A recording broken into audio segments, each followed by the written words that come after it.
Hello guys, in today's video I will show you how to add screen lock on Samsung Galaxy A22. Let's go.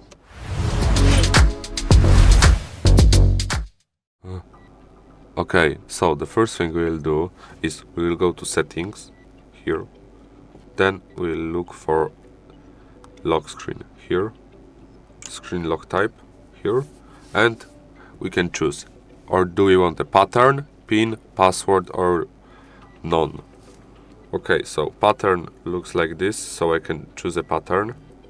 Yes.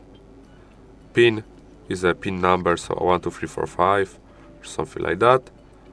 Password is a password, you just write a word, for example hello. But I will use pattern for this video. Okay.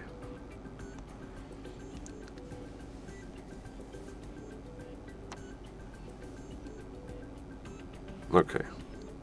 So now, when I try to unlock my screen, yes, I will have to draw a pattern. Okay, thank you for watching, have a good day, goodbye.